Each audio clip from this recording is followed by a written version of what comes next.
मैं चलूं साथ ही दोनों अलग अलग इतना सबको तो बाइट करवा दो सर, बाइट सब साथ रखो, एक ही साथ करेंगे, अलग अलग नहीं कर सकते। एक मिनट। राजस्थान में 2023 को लेकर सर आज देवजी पटेल के किस तरह का माहौल है? सब एक साथ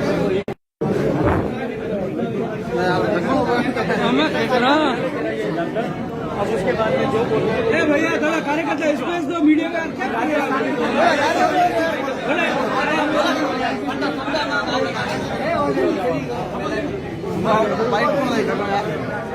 सर आज देवजी पटेल के नामांकन रैली में आप पहुंचे हैं, किस तरह का माहौल है? क्योंकि आप खुद देख सकते हैं कि हजारों लोग जिस उत्साह के साथ में एक और जिस उत्साह के साथ में बोले जाने वाले हर शब्द का समर्थन लोगों ने किया है। मैं विश्वास के साथ जिस तरह से राजस्थान में प्रचंड बहुमत की सरकार बन रही है, अब की बार सांचौर में भी अप्रत्याशित परिणाम आएंगे।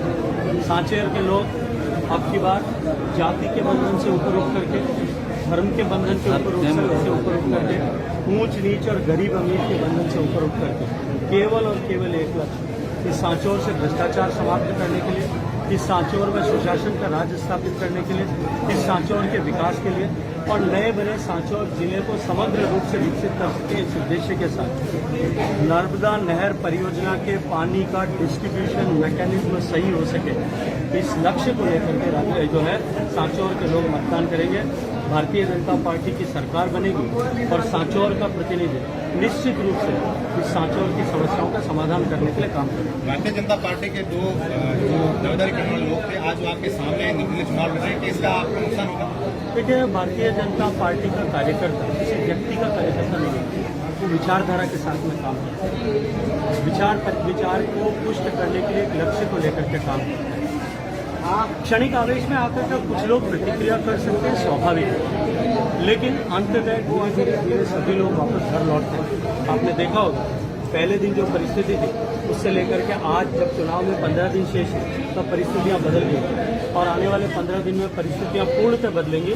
देवजी पटेल बड़े बहुमत के साथ में विजय होंगे। कांग्रेस के विधायक मलिंगा जिन्होंने एक IN के साथ में जिस तरह मारपीट की थी उसको अपाइज कर दिया था, आज उसको आपने भारतीय जनता पार्टी में शामिल करवा दिया, क्या वो अभी गंगा जल से मिल गया? देखिए, अभी तक उस केस में किसी तरह का चालान नहीं, जो फर्स्ट FIR दर्ज हुई थी उस FIR में किसी भी का नाम नहीं था। जैसे AN के साथ में मारपीट हुई थी, ऐसा तो नहीं हो सकता कि वो AN अपने विधायक को नहीं पहचानता, जबकि वो इतने वर्षों से वहाँ पोस्टेड था।